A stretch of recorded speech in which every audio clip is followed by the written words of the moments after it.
Assalamualaikum warahmatullahi wabarakatuh. Hamdan wa syukrolillah. Apa kabar anak-anak? Mudah-mudahan tetap dalam keadaan sehat walafiat. Amin ya robbal alamin. Baik anak-anak, untuk pertemuan kita kali ini tentunya pada mata pelajaran Quran Hadis sudah memasuki pada halaman 77.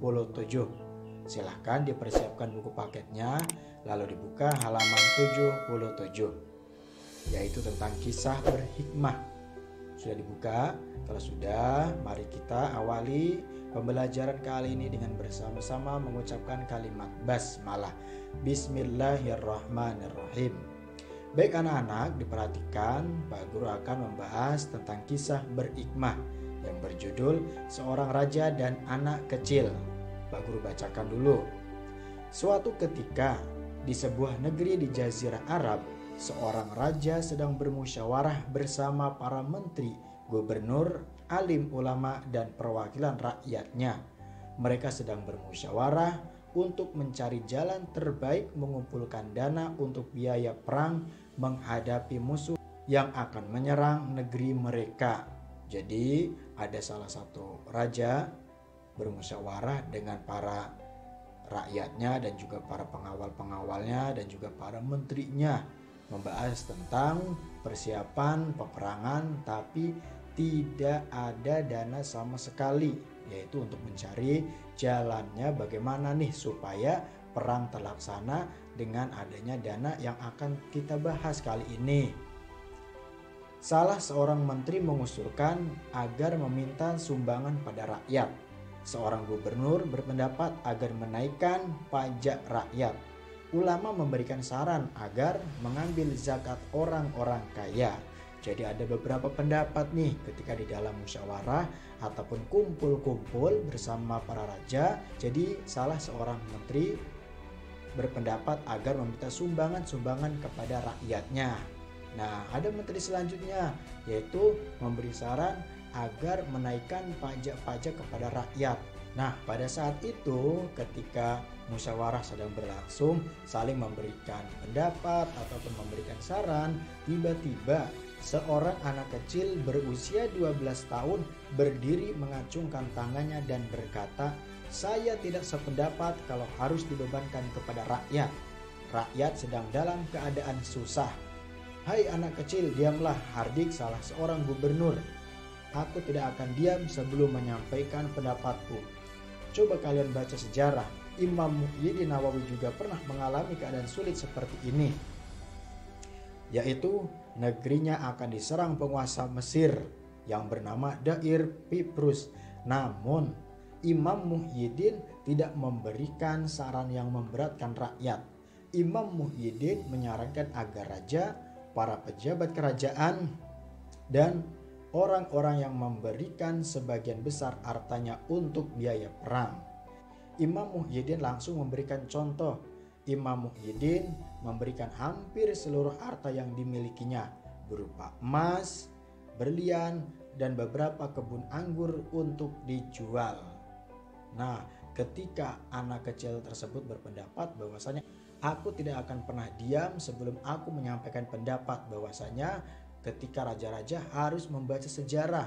Jangan lupakan sejarah bahwasanya dulu di zaman Imam Muhyiddin pernah mengalami keadaan sesulit ini, bahwasanya ketika menghadapi perang, Imam Muhyiddin tidak langsung membebani kepada rakyat, melainkan berkorban sendiri, baik rajanya dan juga para pejabat-pejabat yang lain, untuk menjual segala aset ataupun menjual harta yang dimilikinya untuk menghadapi penguasa-penguasa Mesir pada saat itu. Akhirnya Imam Muhyiddin langsung memberikan contoh tersebut bahwasanya hal ini adalah hal yang terbaik bagi penguasa yang sangat bijaksana.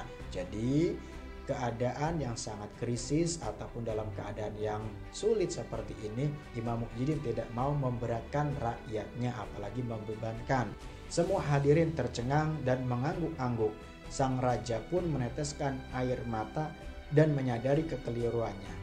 Raja pun mengikuti pendapat anak itu. Akhirnya semua penguasa ataupun semua yang berada di dalam istana tersebut, baik penguasa, gubernur, menteri, para alim ulama, semua kaget dan berlinang air mata. Sampai raja pun meneteskan air mata bahwasanya apa yang telah disampaikan oleh anak kecil tersebut memang benar adanya.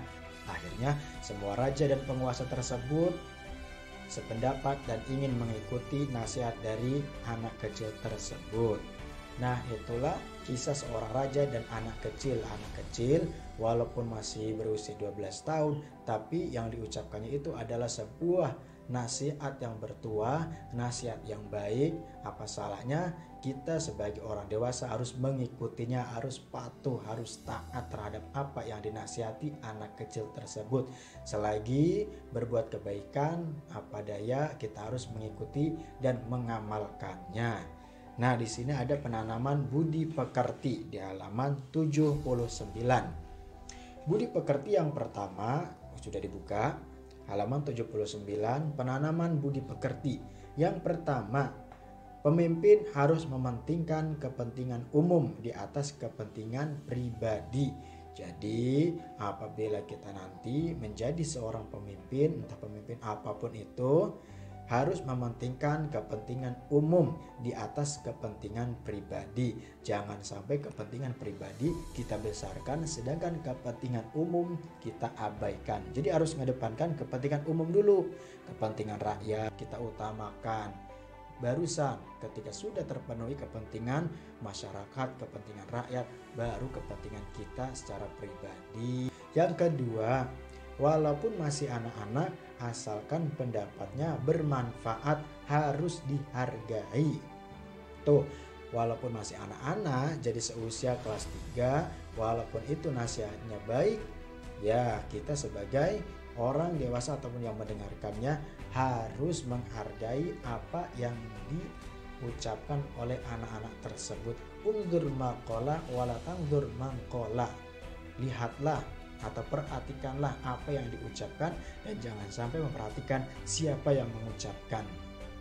Walaupun itu masih anak-anak, jika mengeluarkan pendapat nasihat yang bermanfaat, kita hargai dan kita amalkan dan kita ikuti. Ibaratnya seekor ayam, ketika keluar dari anusnya itu berupa telur, kita ambil, tapi apabila yang keluar itu adalah kotoran, ya kita tinggalkan saja. Itu adalah undur maqala wala tangdur mangqala. Yang ketiga, pemimpin yang arif dan bijak harus mau mengorbankan miliknya demi kesejahteraan rakyatnya. Nah, seorang pemimpin yang seharusnya apabila rakyat sedang sengsara, sedang kesusahan seperti saat ini nih, gara-gara ada pandemi COVID-19, jadi semua dianggap susah, serba sulit, serba susah. Jangan sampai seorang pemimpin malah membebani ataupun memberatkan kepada rakyatnya. Tidak boleh, harus arif dan bijaksana dalam mengurus ataupun mensejahterakan rakyatnya, rela berkorban demi rakyatnya. Itu saja anak-anak barangkali dari apa yang Pak Guru bahas terkait tentang pembahasan kisah berhikmah. Untuk selanjutnya silakan dikerjakan halaman 80 tamrinat ya, bagian A sampai bagian C. Diulang, bagian A sampai bagian C, halaman 80 sampai 81. Itu saja pembahasan Quran hadis kali ini. Sebelum mengakhiri pertemuan kali ini, mari kita akhiri dengan membaca kalimat hamdalah. Alhamdulillahirabbil alamin. Wassalamualaikum warahmatullahi wabarakatuh.